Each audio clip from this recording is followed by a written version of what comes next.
The night sky had always been quiet, not silent, just predictable. Stars stayed where they were. Comets came and went. Asteroids passed close now and then, but nothing ever showed up out of nowhere until it did. A bright light appeared near the Chijinkanmeo moon. At first, people thought it was a satellite or space junk. Then it slowed down. Satellites don't do that on their own.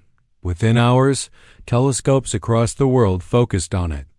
What they saw made scientists drop coffee cups and military officers pick up phones. It was big. Not like a space station. Bigger. Shaped like a dark spindle, spinning slowly. No markings. No lights. No signal. It just hovered. NASA confirmed it. Wasn't from Earth. The United Nations called an emergency meeting. The internet exploded.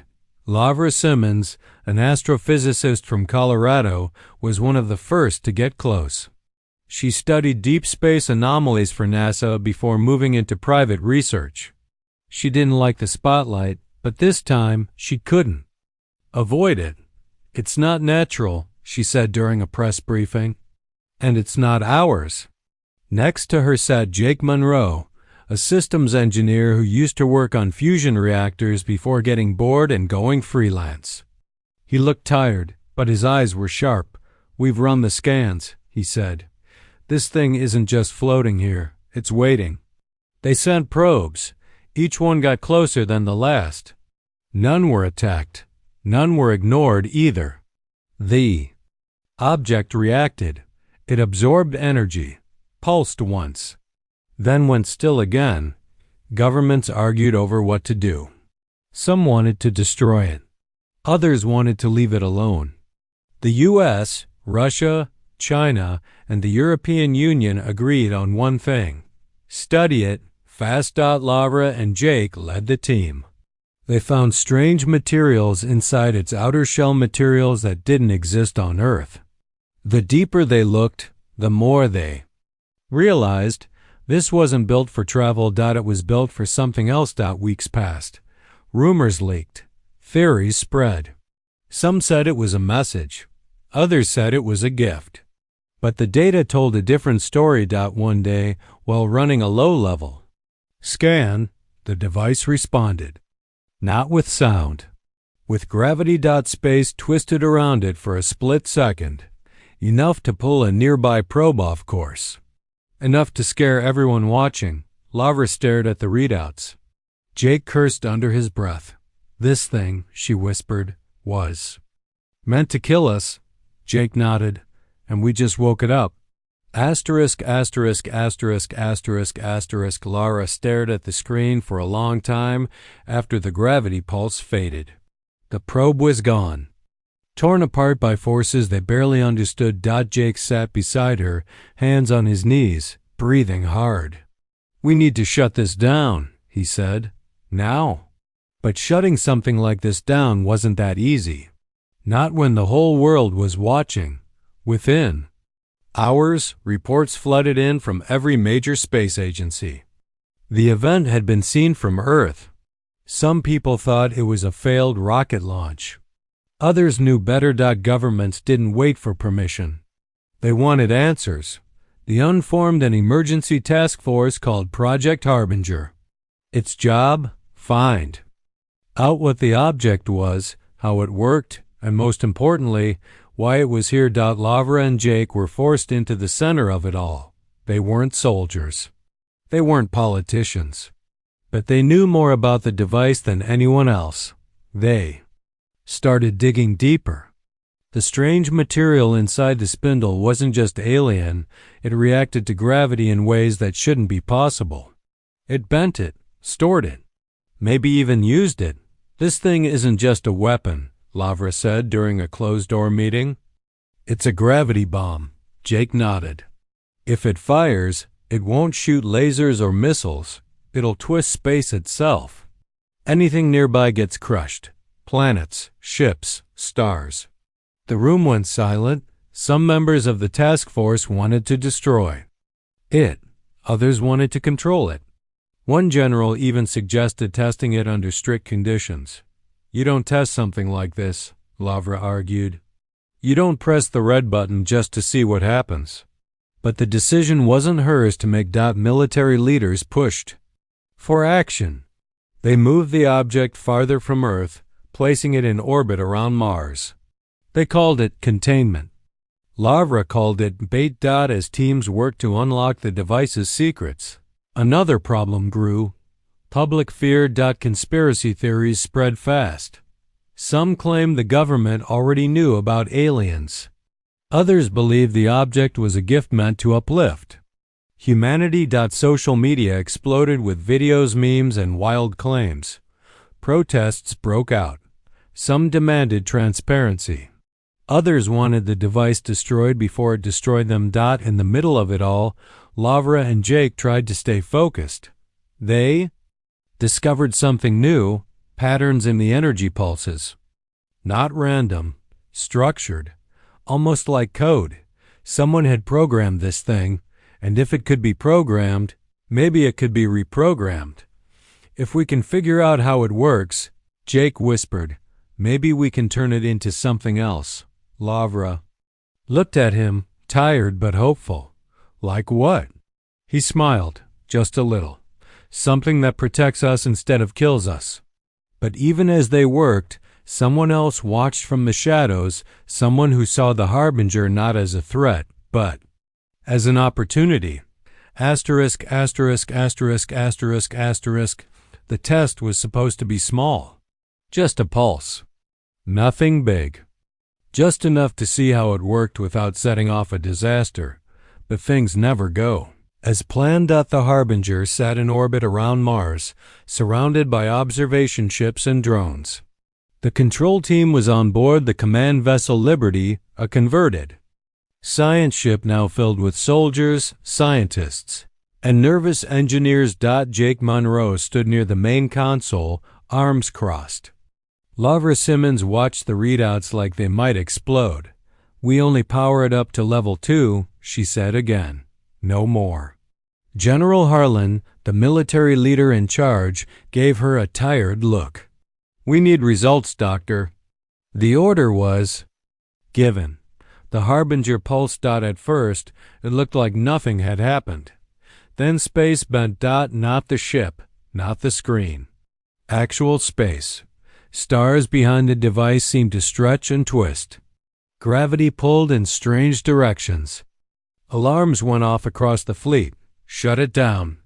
Lavra shouted. They tried. The system didn't respond. One of the support ships, Atlanta, drifted too close to the edge of the gravity well. Metal groaned. Lights flickered. Then the ship folded in on itself like a crushed can. People screamed over comms. Others stared in silence. We're losing control. Someone yelled. Then a voice cut through the panic. Autopilot override. Manual steering engaged. It was Marcus Cole, the pilot of the Liberty. He wasn't flashy. Didn't talk much. But when the sky turned inside out, he stayed calm. He pushed the engines to full, pulling the command ship away from the growing distortion. One by one, other ships followed. The gravity field collapsed seconds later, leaving silence in its wake. The Atlanta was gone. 23 crew members with it. Back on Earth, the news hit hard. People were angry, scared. Some called for the Harbinger to be destroyed. Others wanted it studied even more. Lavra was furious. This proves we shouldn't be playing with this thing. Jake didn't answer right away. He kept looking at the data from the test. Something caught his eye. We got a partial signal, he said. Before it fired, someone, or something, tried to send us a message. Lavra frowned. You think it's still connected? Maybe, Jake said. Or maybe it's waiting for something else. That night, Jake met with a group of rogue coders known as Black Tide. They weren't part of the official project. They worked in secret, outside the rules. If this thing can be programmed, he told them, then maybe we can program it better. They agreed to help Dot, and so, in hidden labs and encrypted channels, the real work began, not just to understand the Harbinger, but to take control of it. Asterisk, asterisk, asterisk, asterisk, asterisk, asterisk, asterisk. Jake and Lavra worked fast. The test near Mars had proven two things. The Harbinger was more powerful than anyone expected. And it wasn't just a weapon, it was a message. Someone had built this thing to say something to whoever found it. But, what? The data from the failed test showed patterns in the energy pulses. Not random, structured, like code.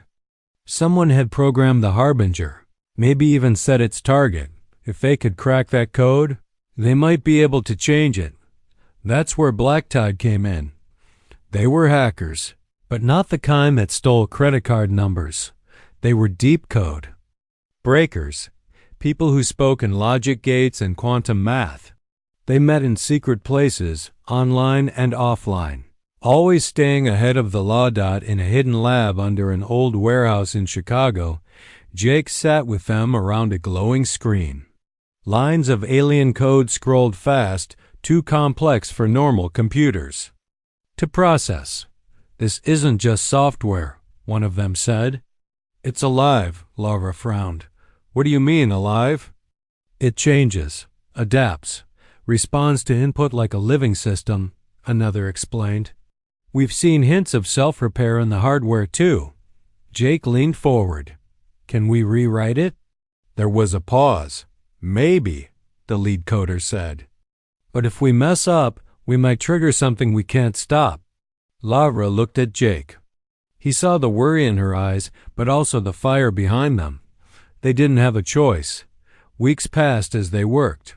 Slow, careful steps. They mapped parts of the code, learned how the Harbinger read space, time, gravity. They discovered something shocking. The device wasn't just made to destroy planets. It could collapse stars. The realization hit hard. This thing, Lavra whispered, was meant to erase whole systems. Jake stared at the data. Then maybe we don't destroy it. Maybe we use it. He started building a new plan. Not just to control the Harbinger, but to reprogram it, not as a weapon against Earth. But as a shield for Earth. He called it Project Starkiller. The idea was simple. If aliens thought humans were weak, they'd come for them. But if they knew humans had a weapon that could erase suns, they might think twice. Lavra agreed, but with one rule: we only use it if we have to. Jake nodded. Then let's make sure nobody ever wants to try us. Late one night, they ran their first successful simulation. They told the Harbinger to fire at a dead star far from any system, and it did. Far away. A dim red star blinked out in a flash of gravity-fire. No one else saw it. But they knew. They had turned the death trap into something new. Something powerful. Something human. Asterisk, asterisk, asterisk, asterisk, asterisk. The message was ready. It wasn't sent in words or pictures. It was sent in gravity. Jake stood on the observation deck of the orbital station Liberty Prime, watching as the Harbinger powered up for the first time under human control. The alien device now carried new code, rewritten by Black Tide and tested over weeks of simulations. It was no longer just a weapon, it was a voice. Lavra sat at the main console, hands steady but heart racing. You sure about this? She asked. Jake didn't look away from the screen. No, but if we don't say something, they'll think we're still prey.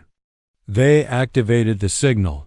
Far out in space, the Harbinger pulsed. A burst of encoded energy rippled through the void, aimed at known exoplanets where astronomers had once detected strange radio pattern signs that someone else might be listening. What? They sent was short. We found your gift. Thank you. We made something better. Watch. And then, for the first time, humanity used its new power not to destroy a planet, but to erase a star. The target was a dying red dwarf, far from any known systems. Old, unstable. Perfect. The Harbinger responded. Space twisted. For one brief moment.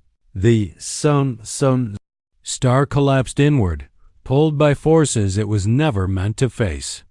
Then light bright, violent, final. Telescopes across the solar system caught the event.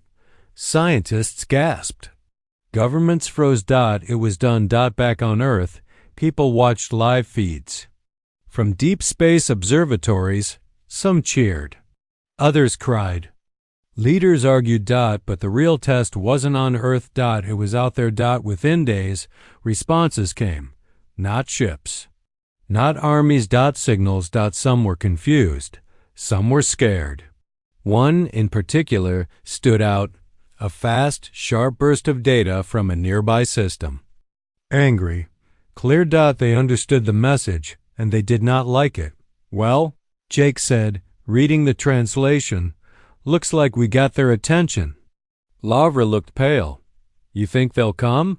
Maybe, he said. But now they know we won't go quietly. Military bases across the world went on high alert. Space stations doubled security. The unheld emergency meetings. But something else happened too. Hope. People who once felt small in the universe now felt strong. Aliens had tried to scare them. Humans had answered with fire, and the stars? They were listening. Asterisk. The collapse of the red dwarf star was seen across the solar system. Some people watched it on live feeds. Others saw it through telescopes in backyards or college labs. Everyone felt it. Humanity had done something no one else had done before. We answered back. In the days that followed, the world changed. Governments stopped arguing about who controlled the Harbinger and started asking how to use it. Scientists wrote papers overnight. TV hosts called it the greatest moment in human history. Protesters marched with signs saying, "We are not monsters, and they'll come for us now." Lavra Simmons stayed in the control center orbiting Mars, going over data again and again. She wasn't sure if they had made things better or worse. Jake Monroe didn't have those doubts, at least not out loud. He gave interviews, shook hands with generals, smiled when cameras were on him. But when they weren't, he kept working. He knew this was only the beginning. Marcus Cole, the pilot of the Liberty Prime, got a new mission: train a crew to fly near hostile space. Not just to watch. To warn. If aliens came looking for answers, they'd find humans ready. The Harbinger was moved farther out, placed near the edge of the solar system. Not hidden, visible. A beacon. A message: don't test us. Back on Earth, life went on. Kids went to school. Workers clocked in. Stores opened. But behind the scenes, everything was different. People looked up at the sky now like it might look back. And then, the first real reply came. Not a signal. Not a threat. A ship. It arrived near Uranus, moving fast. Silent until it spoke. It sent one short message: you do not understand what you have done. Then it vanished. Jake read the message 3 times before speaking. Well, he said. Yes. We just declared ourselves. Lavra looked at the screen. What if they're right? He shrugged. Then we learn fast. Military leaders wanted to fire the Harbinger again, show strength. Jake and Lavra refused. Not yet, not without knowing. More. Instead, they proposed something else. A fleet. Not of warships. Not just humans. A coalition. Scientists, diplomats, soldiers, thinkers. A new kind of force. Not to start wars. But to make sure nobody thought they could end one with Earth. As the world watched, the first ships left orbit. Not to hide. Not to run. To meet whatever came next. With power in their hands and fire in their hearts. Asterisk. The line was drawn in space, not on a map. The Harbinger floated near the edge of the solar system, silent but ready. It was not hidden. It was not attacking. It was waiting. And now, Someone else had come to wait with us. 5 alien ships arrived without warning, forming a loose ring around Uranus's orbit. They didn't fire, didn't speak, just held position. Jake Monroe watched from the command deck of the Liberty Prime. He leaned forward, eyes locked on the screen. "They're not here to chat," he said. Lavra Simmons stood beside him, arms crossed. She had spent the last week running simulations, checking the Harbinger's code, making sure nothing would go wrong. Still, her stomach twisted. "They're testing us," she said. "Seeing if we blink first." On Earth, the world waited. News stations looped the same images. Strange ships in deep space, not moving, not leaving. Then one ship moved. It broke formation and jumped toward the Harbinger. "They're trying to take it," Marcus Cole said from the pilot's seat. "Or disable it." Jake gave the order fast. "Lock systems. Raise shields. Prepare to warn them off." The humans were not going to let go of their only real defense, but the aliens didn't stop. As the alien ship got closer, the Harbinger reacted.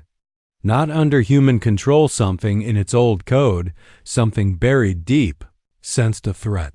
A pulse of gravity burst outward. Space bent. The alien ship shuddered, pushed back like a leaf in a storm. For a moment, silence. Then all 5 ships turned their weapons toward Earth's fleet. Jake stood up. "This is it," he said. "First contact just went hot." Marcus moved fast, guiding the Liberty Prime into cover behind a nearby asteroid. Lasers flashed past them, bright and deadly. "We return fire?" he asked. Lavra looked at Jake. "If we do, there's no going back." He took a breath, then tapped his cum. "No full attack. Target only the lead ship. Disable, don't destroy." Shots fired. One alien engine exploded. The ship spun out, damaged but alive. The others hesitated. Jake sent a message across all channels. "You wanted to see what we'd do. Now you know. The alien ship stayed for a few more minutes. Then, one by one, they left. Back on Earth, people cheered. In space, the crew of the Liberty Prime sat in silence. They had won the first battle. But war? War might still be coming. Asterisk, asterisk, asterisk, asterisk, asterisk. Not everyone cheered after the fight near Uranus. Some people on Earth looked at what had happened and saw danger. Not victory. Jake Monroe sat alone in his quarters aboard the Liberty Prime, watching the news feeds from home. Protests filled the streets in some cities. Signs read, "We don't want war, and don't use that thing." Even within the Space Command, voices rose in anger. "You fired first," one general said during a closed meeting. "Do you understand what you've done?" Jake leaned forward. "They came for the Harbinger. We warned them off. That's all." Lavra Simmons stood nearby, arms tight across her chest. She didn't say much during these meetings anymore. She used to believe science could guide everything. Now she wasn't sure. The attack had cost lives. A support crew aboard a nearby station was caught in the blast wave. 6 dead. Dozens injured. Marcus Cole visited the wounded himself. He shook hands, listened, tried to make things better. But he knew the truth. This wasn't just research anymore. This was war, and they had started it. Back on Earth, governments argued over control of the Harbinger. Some wanted it moved farther out. Others wanted it shut down. A few even whispered about destroying it before someone else tried to take it again. Lavra watched it all with tired eyes. She and Jake had built something powerful. They had turned an alien weapon into a shield for humanity. But shields can also be swords. One night, she stood in the observation deck, looking out at the dark. "Do you think we did the right thing?" she asked. Jake didn't answer at first. He looked at the stars, thinking of the red dwarf they had erased, the alien ship they had damaged, the message they had sent. "I think," he said slowly, "that power doesn't care if you mean well. It only cares how you use it." She nodded. Then we have to be careful. He gave a small smile. We already aren't. The next morning, Lavra made a choice. She went public. In front of cameras and microphones. She spoke for the first time since the battle. We did not build this weapon, she said. We found it. We changed it.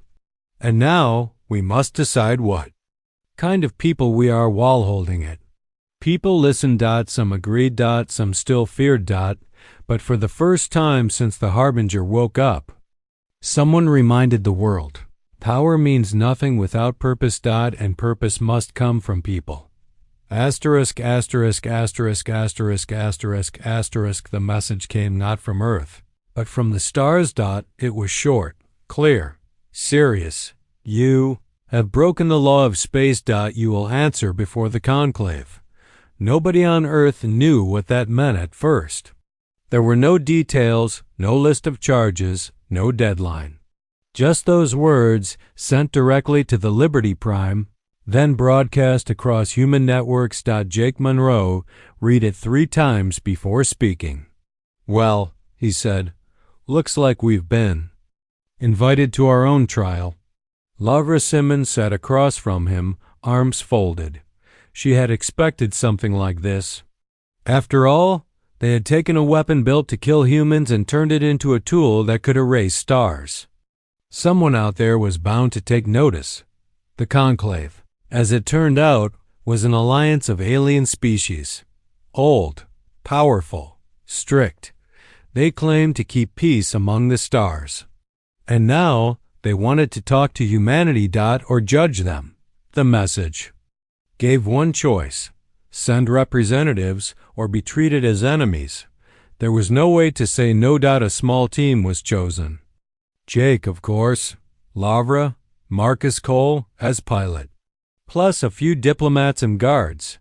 Their mission was clear: go to the meeting place, speak for Earth, and come back alive. They traveled aboard the Voyager Dawn, a ship once used for deep space research. Now it carried the fate of a planet. The trip took weeks. They jumped through dark space, past dead stars and silent worlds. Finally, they arrived.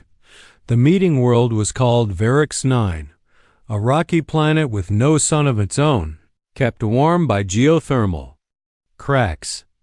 It was surrounded by orbiting stations, filled with beings that had never seen Earth. When they landed, they were met by tall, gray-skinned aliens with deep eyes and cold stares. They didn't shake hands. They didn't smile. One of them spoke. You are not ready to wield such power. Jake stepped forward. Maybe not, but we're here anyway. The trial began. For hours, they answered questions about the Harbinger, about the star they erased, about the fight near Uranus. Some aliens looked angry. Others looked scared. Then one asked the hardest question: what gives you the right? Jake looked around the room. He thought of the Red Dwarf, of the protests back home, of the people who feared what they had done. He took a breath. No one gave us the right, he said. We took it. Because if we didn't, someone else would have. Silence filled the hull. And then the real test began. Asterisk, asterisk, asterisk, asterisk. The silence after Jake's words was heavy. Then one of the conclave leaders, a tall alien with deep-set eyes, stood up. You admit you took what was not yours, they said. Jake didn't flinch. We found a weapon meant to kill us. We made it ours. Because if we didn't, someone else would have used it against us. Murmurs spread through the hall. Some aliens looked angry, others thoughtful. Lavra Simmons stepped forward. She had spent her life studying stars, not fighting wars. But now she spoke for all of humanity. We are not here to apologize, she said. We are here to say this. We are not prey anymore. A pause. Then the leader asked, what do you want? Jake answered fast. Respect. Space. Time to grow. And a clear rule. Leave us alone, and we'll leave you alone. Another alien spoke. Your weapon can destroy stars. That is not peace. That is fear. Maybe, Jake said. But fear works both ways. He tapped his wrist. A signal was sent far from Vurix 9, near the edge of the solar system. The Harbinger pulsed once. A dead star vanished. Not a threat. A message back in the chamber. The aliens watched the live feed. They understood humanity wasn't asking for war, but we wouldn't run from it either. After long talks, the Conclave gave their answer. They would not destroy the Harbinger. They would not attack Earth, but they would watch closely. And if humans ever used the weapon without cause, they would act. It wasn't full freedom, but it was enough. Back on Earth, the news spread fast. People cheered, cried, hugged each other. Humanity had stood up to something older, bigger, stronger, and walked away with its head high. Weeks later, Jake stood on the Liberty Prime, watching the stars. Marcus Cole joined him. So what now? He asked. Now, Jake said, we build. Not just weapons, ships, bases, alliances. Lavra came in, holding a new report. Some of the alien groups want to talk, trade, maybe even learn from us. Really? Marcus raised an eyebrow. She smiled. We're not just survivors anymore. We're players. As the ship drifted in orbit, the Harbinger stayed where it was silent, waiting, not as a death trap, but as a shield. Humans had taken what was meant to destroy them. And turned it into something else. Something powerful. Something human. And for the first time in history, we were not just part of the universe. We were shaping it.